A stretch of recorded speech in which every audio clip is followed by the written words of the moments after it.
राम जी अजय थे,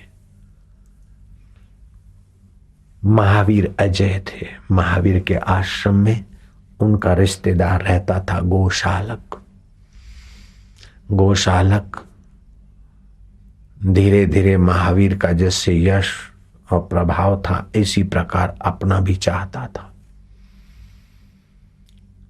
ऐसे मुफ्त में यश और प्रभाव कैसे आए? साधन भजन करना पड़ेगा, पतियों के पति में विश्रांति पानी पड़ेगी। गोशालक बिन कमाइए नानका मैनू साधा जैसा कर, बिना कमाई के ही महावीर जैसा यशस्वी होना चाहते थे। गोशालक ने अंदर ग्रुप बना दिया और ग्रुप बढ़ाते बढ़ाते 500 साधुओं का झुंड अपने पक्ष में कर लिया। महावीर ने जब उसे लगाम डालना चाहा तो घोड़ा बेलगाम हो चुका था। जैसे मुशर्रफ को वहां के प्राइम मिनिस्टर ने लगाम डालना चाहा तो वो मुशर्रफ उसी पर हावी हो गए, जयराम जी की। लेकिन वो प्रधानमंत्री था। यहाँ महावीर बाहर के राजा नहीं है, भीतर के राज्य में प्रवेश पाए। गोशालक को जरा लगाम डाली तो गोशालक लगाम में आया नहीं और आश्रम छोड़कर चला गया 500 साधुओं के झुंड को लेकर। और महावीर के खिलाफ बहुत काम किया उसने। साधु को तो रोटी तो मुफ्त की मिल जाती है और कोई काम ही नहीं है। महावीर ऐसे हैं वैसे हैं, उनके आश्रम में ऐसा है, हमने रह के देखा, कुछ भी नहीं है, हमारा अनुभव है, हमारा अनुभव है, हमारा अनुभव है। जो रहते थे महावीर की रोटी खाते थे, महावीर के नाम से महावीर के चरणों में बैठते थे, भिक्षा पाते थे, वो 500 गद्दारों को लेकर निकला हो। और उसने खूब काम किया महावीर के खिलाफ। फिर भी गौशाला को तो मैं बोलता हूं तभी तुम सुनते हो, लेकिन महावीर को तो लाखों लोग, जैनी लोग जानते मानते, करोड़ों लोग महावीर का नाम सुनते। आप अपने चित्त को विश्रांति में ले आओगे, फिर आपका विरोधी अथवा आपसे गद्दारी करने वाले आप पे कभी सफल नहीं हो सकते। अब वो सफल न हो इसलिए भजन मत करना। भगवान का स्वभाव ही ऐसा है कि एक बार उसका जानो तो फिर उस पतियों के पति को आप छोड़ नहीं सकते। उमा राम स्वभाव जय जाना, जिसने उस परमात्मा राम का स्वभाव जाना फिर उसका भजन किए बिना उसे रहा नहीं जाएगा। वो परमात्मा ऐसे सत स्वरूप है, ज्ञान स्वरूप है, कर्म के नियामक है, कर्म के प्रेरक है, कर्म के फलदाता है और पतियों के पति है और अपने आत्म स्वरूप में बैठे।